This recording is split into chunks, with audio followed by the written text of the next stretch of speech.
Good evening, everyone.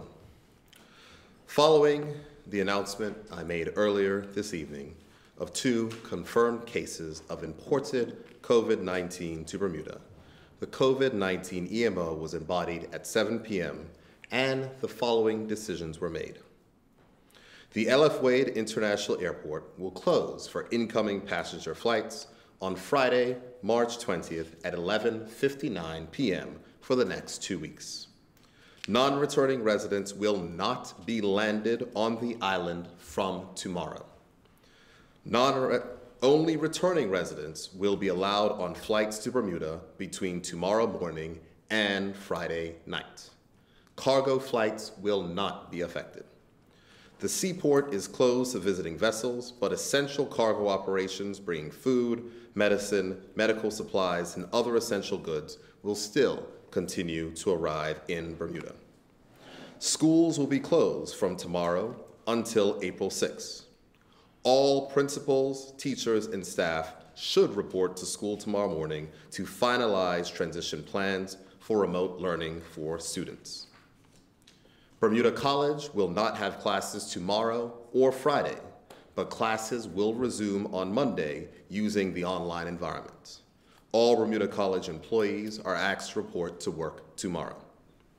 The following legal affairs departments, National Drug Control, Child and Family Services, and Residential Treatment Services will remain in operation. All other departments in the Department of Legal Affairs will have reduced operations.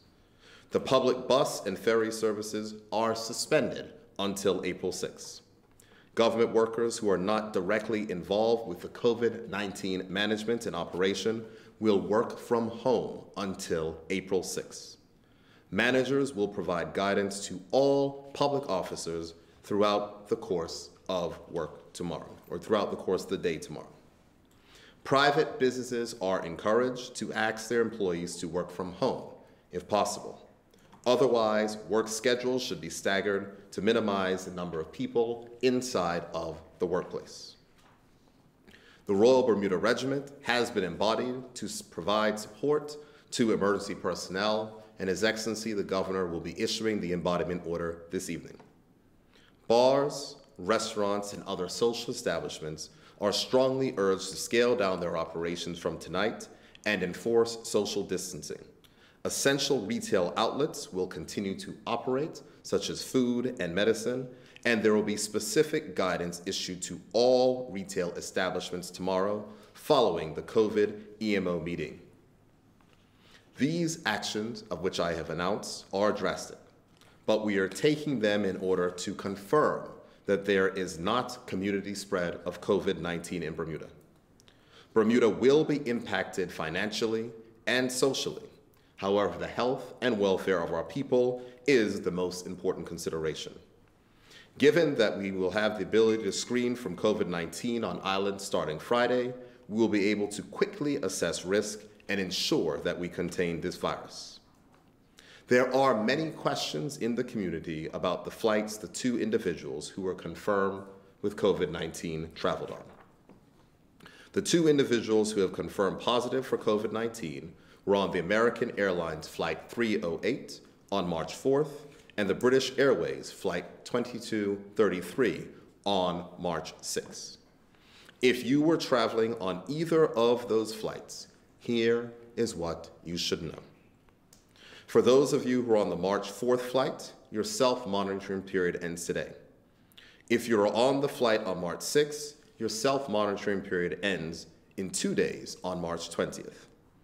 If you have not been unwell during this period, there is nothing else for you to do.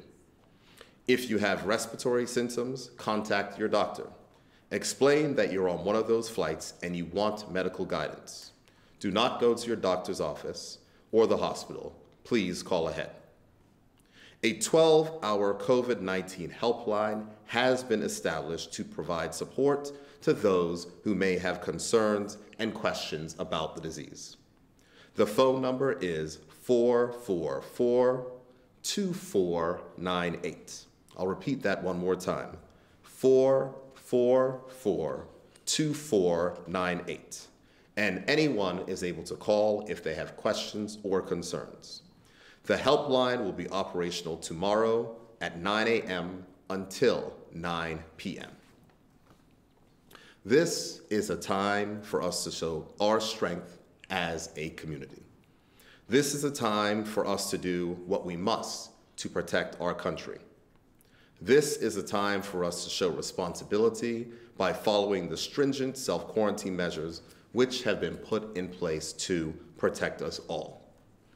We have seen what has happened around the world with this virus, and we must all work together to prevent that from happening here in Bermuda.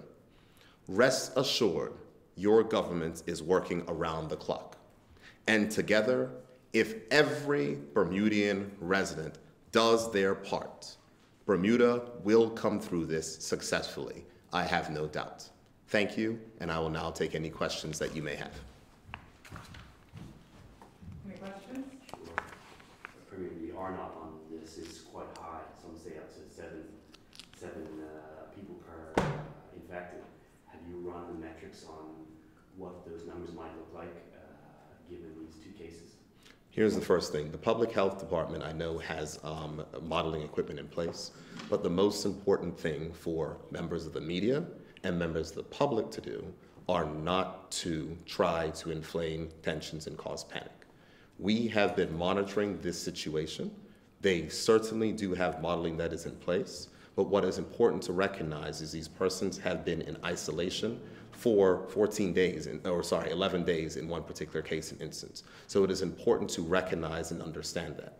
I'm happy to have the Chief Medical Officer answer more questions, but the most essential thing in this particular instance to do is for us to know that if all of us do our part, if all of us follow social distancing, if all of us follow what it is that we need to do, we will control any possible community spread which may exist. We have additional tools at our disposal.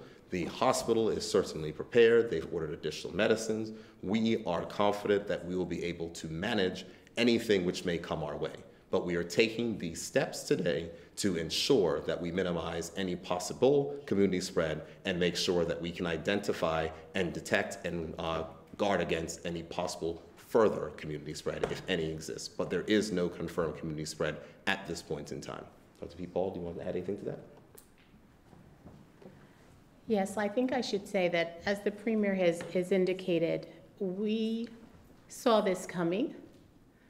The health system has prepared, and there's great confidence that with what we've seen in the way of collaboration with healthcare providers and with the hospital, with the public health system, and with the Bermudian people, that we will be able to enter this new phase of containment that requires compliance to public health advice. It requires everyone stepping up and doing their job.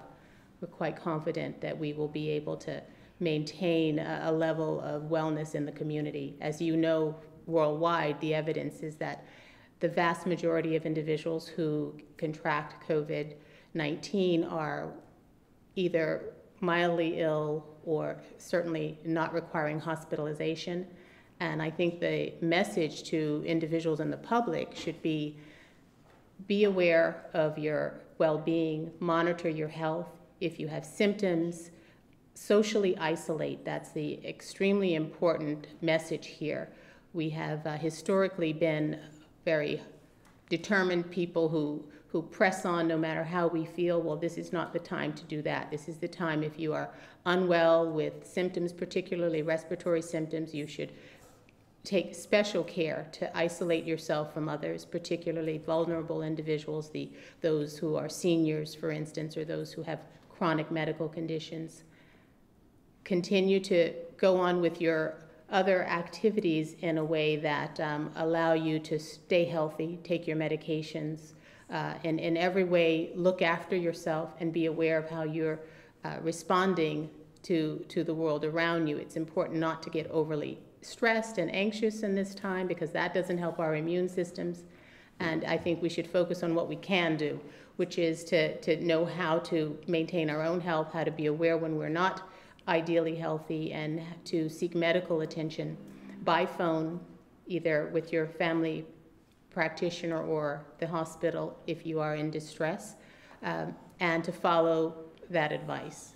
So I think it's better to focus on what individuals can do to maintain their health and how they will manage if they should become unwell in a way that keeps them in their homes, safe from others, and managed without having to need hospital care. Any other questions? Premier, we have a situation breaking as we speak at the airport with customs officers donning shoes. Pandemonium seems to get the airport, and we've got 2 flights coming in, supposedly. How is this going to be handled? Well, we don't have 2 flights going in, but the Minister of National Security is happy to update on that. This evening at the Aleph Wade International Airport, there was a work stoppage by officers employed by the Bermuda Department of Customs. We realized what was going on, and the acting collector of customs has brought in the senior staff as well as employees from the Department of Immigration. The plane was delayed for a bit. People were delayed getting off the plane, but the situation is managed and it is indeed under control. Tomorrow, we will do the same thing again tomorrow. We will bring in senior members of staff of the Bermuda Department of Customs, as well as we'll draft in people from the Department of Immigration to help. Unconfirmed reports of another firearm incident tonight up in the Warwick area. Can you confirm or deny this? There was an incident in the Joneses Village area tonight. This incident is under active police investigation. You are aware in the Caribbean area, police seize a firearm, ammunition, and drugs. Your thought on this? I am not in a position to discuss that matter publicly. So what did customs officers cite as their reason for going out for jobs tonight? Was there any Well, problem? we're being transparent through this entire process. There were some concerns around the area where people come in, the customs desks. We knew this was a challenge, and we have methods and people in place to fix it. I spoke with the deputy collector of customs this morning, and he has assured me that he's putting a plan in place, and that is an immediate priority for us to get that rectified. Something, a shortage of face masks or anything specific like that? We will ensure that every customs officer has all of the tools and equipment that they need to conduct their responsibilities. So just last question, in terms of the folks who have fallen unwell, would we be able to get a general, are they, for example, students or business people, just the kind of general type of traveler we're talking about?